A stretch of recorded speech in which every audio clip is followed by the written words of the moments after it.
नाजरीन, मुल्क में 2014 के इलेक्शन जारी है और हमारे यहाँ औरंगाबाद शहर में 24 को वोटिंग है। मुल्क की सबसे पुरानी पार्टी जो अपने आप को सेकुलर भी कहती है, यानी कांग्रेस, जिसका एक बहुत बड़ा वोटिंग बैंक जिसके कहते हैं वो मुस्लिम एरिया से आता है, मुस्लिम और दलित एरिया से आता है। और आज औरंगाबाद शहर में जो उम्मीदवार है या जो जिन्होंने उम्मीदवार बनाया है कांग्रेस को लेकर के, वो एक आम शिकायत ये है कि वो माइनॉरिटी से यानी मुसलमानों से ज़रा दूर है।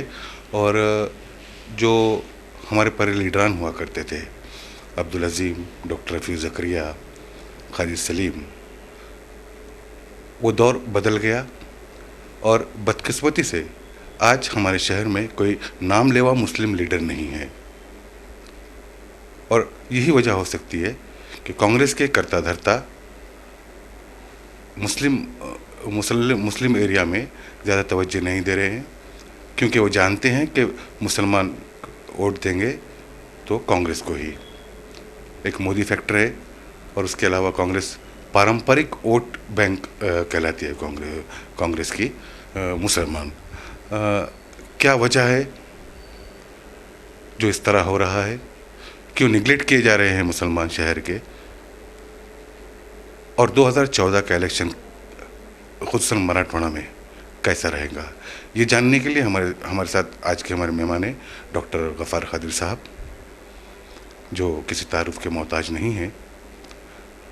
हम उनसे जानेंगे क्योंकि वो राष्ट्रवादी से जुड़े हैं, एक अपनी सोच रखते हैं और एजुकेशन फील्ड में काफ़ी काम किया है इन दिनों, और लोग उन्हें इस शहर का दूसरा रफ़ीक ज़करिया भी कहते हैं।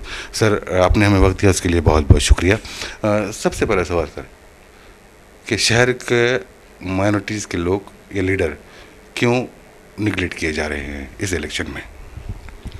2014 का पार्लियामानी इंतखाब अहमियत का हामिल है। इसको अहमियत इसलिए है कि भारतीय जनता पार्टी ने जिस आदमी को हिंदुस्तान के वज़ीर आज़म के रूप में पेश किया है, कांग्रेस और सेकुलर पार्टीज़ का जहन बन गया है कि माइनॉरिटीज़ कहाँ जाएंगे। एक हमारे गैर मुस्लिम दोस्त ने कहा, जाऊन जाऊन कोटे जाना आमचा करे चेना। ये बात कुछ हद तक सही भी है, मगर इस हकीकत को भी समझना चाहिए कि जब तक जोश वरवरा समाज के तमाम कायदीन को साथ में लेकर काम करने की भूमिका, नौजवानों तक पहुंचने की बात, उनको एतमाद में रहने की बात नहीं होगी, वोटिंग तो कांग्रेस को देगा, मुसलमान की मजबूरी है। मगर वोटिंग का परसेंटेज घट सकता है और ये घटना कांग्रेस के लिए, सेकुलर ताकतों के लिए बड़ी नुकसान की बात हो सकती है। ज़ाहिर है बहुत नुकसान हो सकता है वोटिंग परसेंटेज अगर डाउन हो गया तो। सर, मोदी को लेकर के जिस तरह की बातें होती है कि मोदी की वजह से सारे हिंदुस्तान में जिस तरह हो रहा है कि मोदी का नाम लेकर के सेकुलर जो हुकूमत है या सेकुलर पार्टीज़ है वो माइनॉरिटीज़ को बता रहे हैं कि आपको उसको रोकने के लिए हमको वोट देना पड़ेगा। ये कहाँ तक उनकी जो सोच है वो सही है? और अगर क्या मोदी अगर हुकूमत बना भी लेते हैं तो माइनॉरिटीज़ को क्या हो सकता है? मोदी का हवा तो खड़ा किया जा रहा है। बीजेपी के नामजद उम्मीदवार को बहुत अहमियत हमारे टेलीविज़न, इलेक्ट्रॉनिक मीडिया ने दी है, उसका फ़ायदा कांग्रेस भी उठा रही है। इस देश के मुसलमान, अक़लियतें, पसमानदा तबक़ात दस्तूर पर यकीन रखते हैं। अगर कोई ताकत क़ानून अपने हाथ में रहती है, यकीनन समाज को तकलीफ़ तो होती है, मगर मैं समझता हूँ मोदी को मोदी बनाने में सेकुलर ताकतों की भी जिम्मेदारी है। आज गुजरात फसादात की जिम्मेदार की हैसियत से उसका नाम पेश किया जा रहा है। सवाल ये पैदा होता है, इन सेकुलर ताकतों ने मोदी को कैफिर किरदार तक पहुँचाने के लिए, सराखों के पीछे पहुँचाने के लिए इसके इस नापाक गुनाहों को अंजाम तक पहुंचाने की क्या कानूनी कार्रवाई की। सेंटर में हुकूमत थी, ये चाहते तो कुछ कार्रवाई कर सकते थे। सर यही सवाल मैंने आज गुलाम नबी आज़ाद से किया, हमारे शहर में आए हुए थे। उन्होंने कहा था कि हमारे पास मेजॉरिटी नहीं है, इसलिए हम कोई डिसीजन नहीं ले सकते हैं। देखिए साहब, इच्छा शक्ति, जहन की सफाई और वाज़ेपन होना चाहिए। तेरी भी चुप और मेरी भी चुप से काम नहीं चलेगा। मोदी कहता है 3 वक्त मुझे अवाम ने चुन कर दिया, इसलिए मेरे को क्लीन चिट मिल गई। जिस जमहूरियत में इंतखाब में चुन के आना अपने नापाक गुनाहों के क्लीन चिट बनती है, इसको हम क्या जवाब देंगे? कांग्रेस की जहनीत क्या है? इनका सेकुलरिज्म भी बहुत कमज़ोर है, इनका सेकुलरिज्म मजबूत नहीं है, इनकी शिकायतों की फहरिस्त भी काफ़ी लंबी है। आप ये मत समझिए कि कांग्रेस पार्टी हो या दूसरे सेकुलर पार्टीज़ हो, राष्ट्रवादी पार्टी भी है उसमें, ये कोई दूध के धुएं भी नहीं है। इनके पास भी अक़लियतों को हुकूक देने के लिए दिल में बड़ी कोताही है। इनका दिल बहुत छोटा है। हमको हमारे दस्तूरी हुकूक के हुसूल के लिए अदालतों के दरवाजे खटखटाना पड़ता है, हमको जद्दोजहद करना पड़ता है, छोटी छोटी बातों के समाज को आगे आना पड़ता है। अगर ये समझते हैं सेकुलर ताकतें, मैं राष्ट्रवादी पार्टी का जिम्मेदार आदमी हूँ। पवार साहब की सोच बहुत अच्छी है, उन्होंने माइनॉरिटीज़ के लिए बहुत कुछ काम करने की कोशिश की है, कोशिश करते हैं, मगर मेरा मानना यह है वो कोशिशें अधूरी हैं, उनको अंजाम तक पहुंचाना होगा।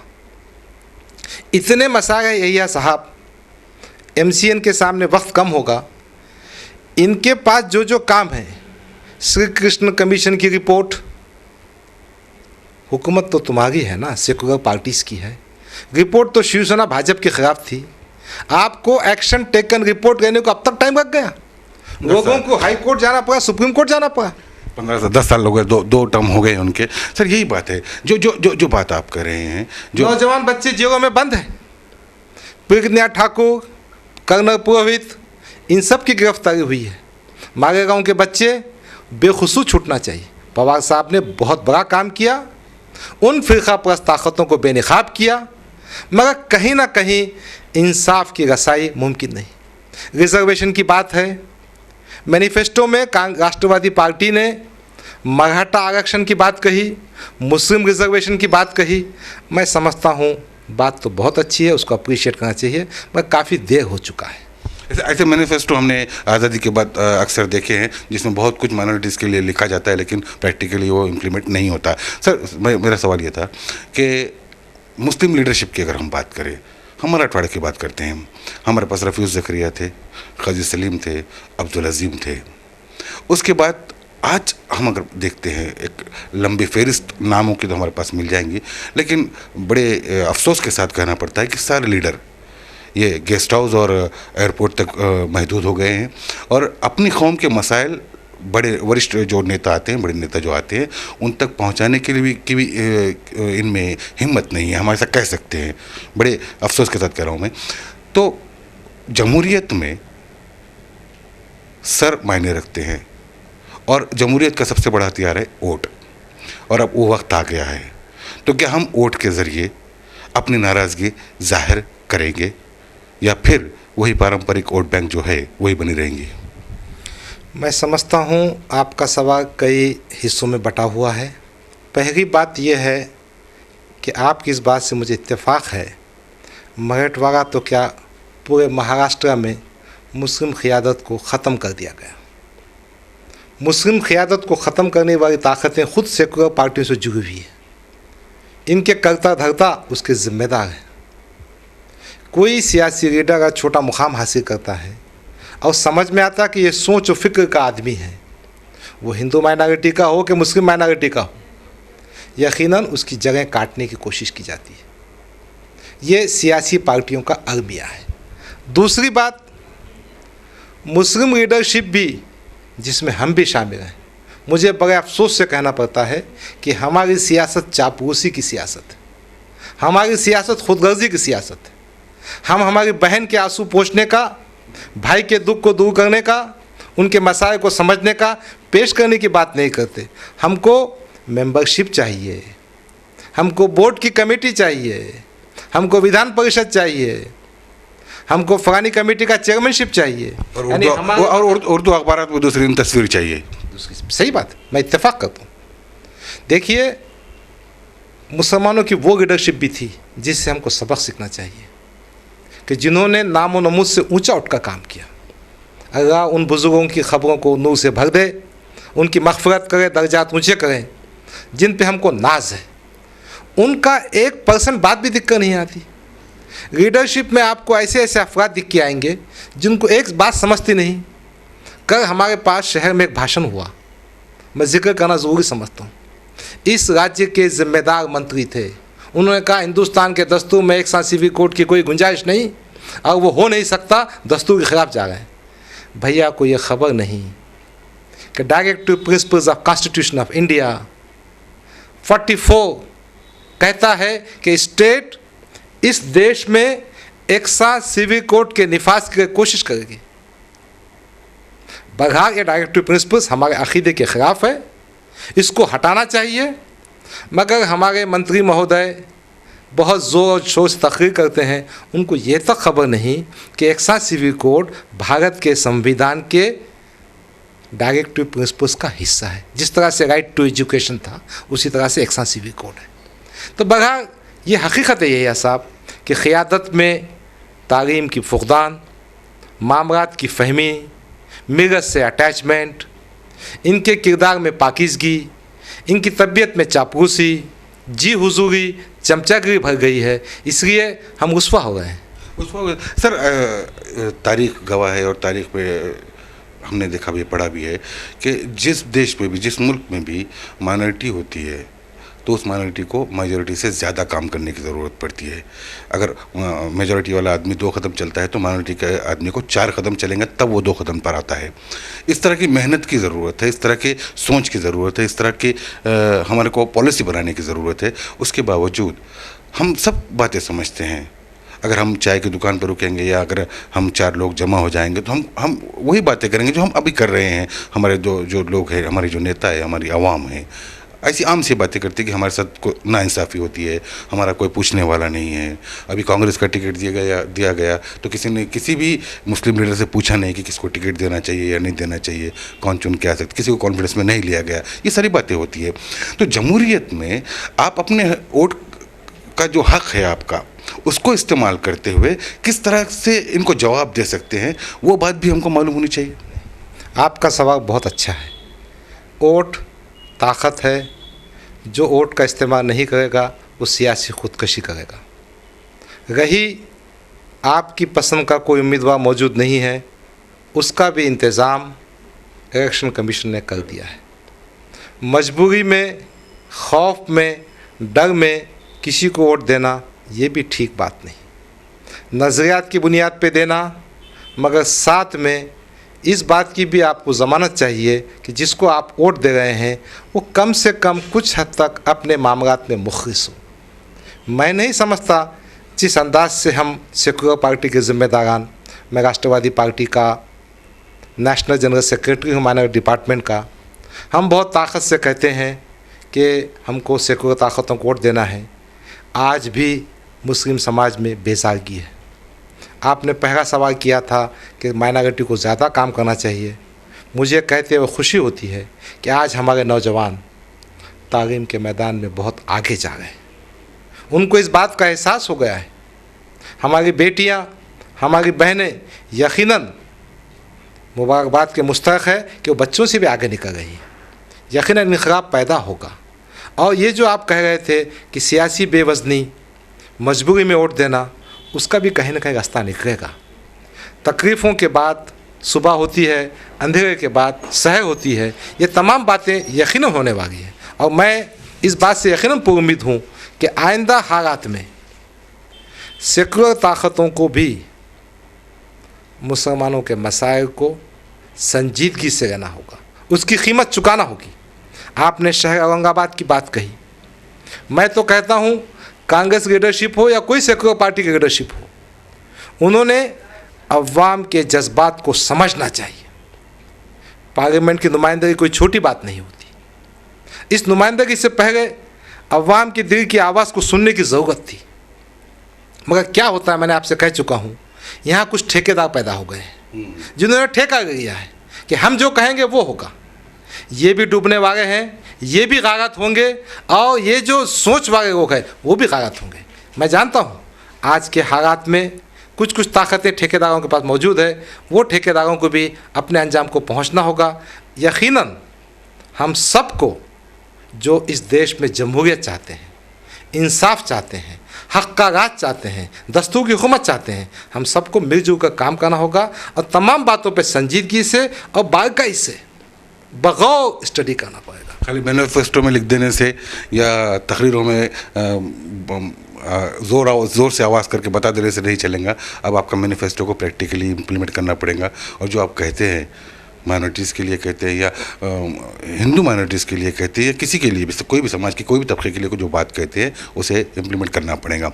सर, सियासी पस मंज़र में अगर हम देखें तो यहाँ पर जो डायरेक्ट फाइट है वो चंद्रकांत खैरे शिवसेना बीजेपी के, कांग्रेस के नितिन पाटिल साहब और आपके जो है लोंढे साहब, ये 3 उम्मीदवार मेजर, लोंगटे साहब, सुभाष लोंगटे साहब, ये 3 मेजर हैं।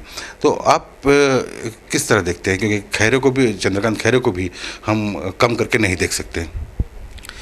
शिवसेना के उम्मीदवार जो भारतीय जनता पार्टी के भी उम्मीदवार हैं, आरपीआई भी उनके साथ में है, 3 वक्तों से चुनकर आ गए। मैं ज़्यादा खुल कर तो नहीं कह सकता, मगर मैं समझता हूँ कुछ नाम नेहाद सेकुलर लीडरों ने उनकी तायद की है, इसलिए वो चुनकर आते रहे। मगर गुज़िश्ता 15 साल से पार्लियामेंट के मेंबर होने की वजह से उन्होंने डेवलपमेंट का कोई काम नहीं किया जिसको अवाम में बता सकें, जिसको हम एंटी इनकम्बेंसी वेव कहते हैं। वो एक बात है। दूसरी बात, कांग्रेस पार्टी ने भी एक नौजवान को टिकट दिया है, उनका भी दिखता है कि कुछ वोट फेवर में होगा, मगर बात इतनी आसान नहीं है। मैं ये साफ कहना चाहता हूँ, समाज के तमाम तबक़ात को, वो माइनॉरिटी हो कि मेजॉरिटी हो कि हिंदू माइनॉरिटी हो, जिन्होंने इस हल्के में काम किया है, उन अफराद को एतमाद में रहना ज़रूरी है। उसके बग़ैर कामयाबी मुमकिन नहीं। तो मैं समझता हूँ इस मामले में ये भी कहने मुझे कोई किसी किस्म का पसोपेश नहीं है कि मौजूदा उम्मीदवार कुछ कम पड़ रहा है। यकीनन जब तक वो सब तक नहीं पहुँचेगा। अब मैं शहर में घूमता हूँ, कल मुझे कुछ मुस्लिम लीडरों से मुलाकात हुई, मैंने सुन के गया तो मुझे ऐसा दिखा है कि देयर इज़ लेथार्जी। वो जो डायनामिज़म चाहिए, वो जो एक्टिविज़म चाहिए, वो जो मोटिवेशन चाहिए, वो जो स्पार्क चाहिए, वो स्पार्क कहीं ना कहीं कम है। और मैं समझता हूँ हमारे शहर की पॉलिटिक्स में, पार्लियामेंट के इंतखाबात में, वो जो मैच फिक्सिंग सुना था ना ये भाई आपने, वो कहीं ना कहीं मैच फिक्सिंग जैसी बात होती है। अब मैच फिक्सिंग कौन कर रहा है, नाम बोलना मुश्किल है। नहीं, अगर ये नाम बता दे तो हम सबको भी मालूम हो जाएगा सर कि मैच फिक्सिंग में कौन बेहतर समझते हैं। मैं समझता हूँ तहकीकात के बाद ही कहे तो बेहतर होगा, मगर मैच फिक्सिंग जैसी बात होती है। ये इलेक्शन में मैच फिक्सिंग लगती है आपको? अभी तो देखते हैं, हालात बताएंगे। क्यों तो गुज़िश्ता हम जब इलेक्शन हारे पार्लियामेंट का, उत्तम सिंह पवार का, बहुत कम वोटों से हारे, और मैं समझता हूँ कहीं ना कहीं हमारी यंत्रणा में, क्या कहेंगे उसको, कमज़ोरी आ गई थी या जानबूझ के कमज़ोरी पैदा की गई थी, और जहाँ पर हमको ताकत मिल सकती थी वहाँ ताकत का काम है। ये बातें किसी की शिकायत करना मकसूद नहीं है। जब आप समझते हैं कि फ़िरका परस्त ताकतों को ख़त्म करना है, जमहूरियत में सेकुलरिज़म को ऊंचा करना है, तो तमाम बातों पे गौर करना होगा। उन बातों पे ख़ास तवज्जो करनी होगी जहाँ से शिकस्त के रास्ते निकलते हैं, उन रास्तों को बंद करना होगा, उन स्पीड ब्रेकर्स पे काबू पाना होगा। और ये कौन करेंगे? उम्मीदवार ने करना चाहिए, पार्टी के जिम्मेदार ने करना चाहिए। कल मैं शहर अध्यक्ष से मिला, हमारी पार्टी के अध्यक्ष से मिला, कारपोरेटर से मिला, मुझे कोई अच्छी बात दिक्कत नहीं है, कोई अच्छी तस्वीर दिक्कत नहीं आई। और मैं आपसे साफ कहना चाहता हूँ कि वो तो हमारा मकसद राष्ट्रवादी पार्टी, कांग्रेस पार्टी, जोगिंदर कवार आरपीआई गठ का उम्मीदवार कामयाब होना चाहिए। सेकुलर की ताकतों का परचम ऊंचा होना चाहिए। हमको किसी से कोई शिकायत नहीं। ना हमारा पॉलिटिक्स धंधा है ना उद्योग है। जो लोग पॉलिटिक्स में पैसा कमाते हैं उसके सहारे रोटी गुजर सुभाष लोप्टे, आपका किरदार किस तरह आप देखते हैं इसके अंदर? कमज़ोर है, मैं नहीं समझता वो किसके वोटों पे डाका डालेंगे और किसका नुकसान करेंगे अभी कहना मुश्किल है। सुभाष लोप्टे बहुत अच्छे किरदार के आदमी हैं, मगर सियासत के जो तकाज़े होते हैं मैं समझता हूँ उसको पूरा नहीं कर सकते हैं, नहीं करते हैं। सुभाष लोप्टे अच्छे इंसान हैं, मेरे दोस्त हैं, साथी हैं, मैं उनकी कदर करता हूँ। उसूलों की जंग कर रहे हैं, हम उनकी कदर करते हैं, मगर सियासत के जो तकाज़े होते हैं, पार्टी नई है, पार्टी की संगठन कमज़ोर है, पार्टी की मैं समझता हूँ माशी ताकत भी अच्छी हो गई, लोगों ने काफ़ी पैसा दिया है उनको, मगर संगठन, नेटवर्किंग, ग्रुपिंग और लोगों का माइंडसेट कम है।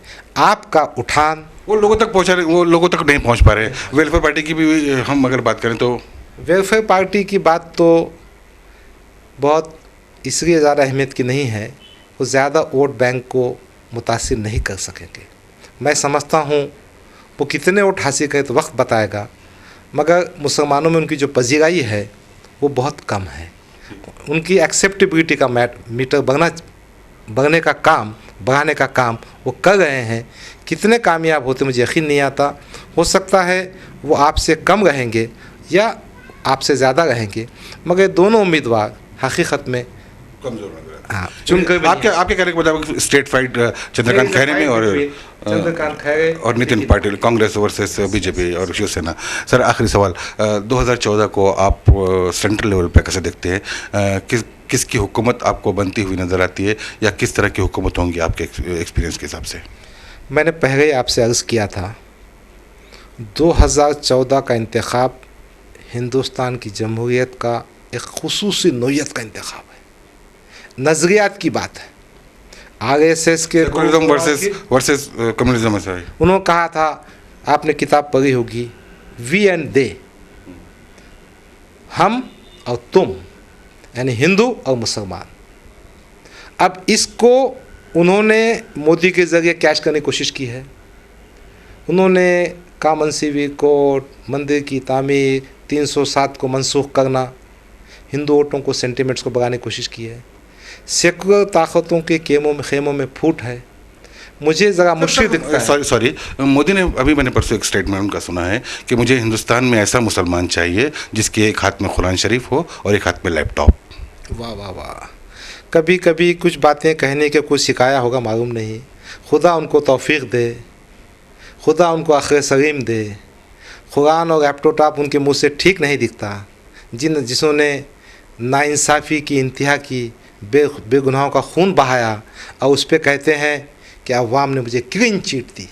नीचे की अदालत, वो गंतरापुर के डिस्ट्रिक्ट जज है, उसने उनको कहा, आपको मैं बता दूं क्या कहा, I have gone through that judgement, मैं जजमेंट देखा हूँ। हम उस पर बात भी आएंगे। मैं आपको सवाल कर रहा था कि आप किसकी हुकूमत देखते हैं दिल्ली में? मेरे हिसाब से भारतीय जनता पार्टी की हुकूमत नहीं आएगी। सेकुलर पार्टीज़ की हुकूमत आ सकती है। एक आधे वक्त ऐसा भी हो सकता है, थर्ड फ्रंट हो सकता है, थर्ड फ्रंट जैसी चीज़ हो सकती है। थर्ड फ्रंट का तो वजूद नहीं है, मगर सेकुलर पार्टियों को एक जगह आकर कांग्रेस की तायद से या कोई ऐसी हुकूमत बन सकती है। भारतीय जनता पार्टी हुकूमत बनने के चांसेस बहुत कम है। ये आपके इलेक्ट्रॉनिक मीडिया की मेहरबानी है कि उनके नाम को बहुत ऊंचा उठाया जा रहा है। इलेक्ट्रॉनिक मीडिया की हम ही बदनाम होते हैं। हिंदू भी मज़े में है, मुसलमान भी मज़े में। इंसान मर रहा है यहाँ भी और वहाँ भी। सेकुलर हिंदुस्तान की पहचान हम सब की एकता में है। हम सब धर्म के लोग जो हिंदुस्तान में रहते हैं, एक दूसरे की कदर करना चाहिए। एक दूसरे से मोहब्बत हमारा धर्म है, एहतराम हमें सिखाया गया है, हमारी परंपरा है।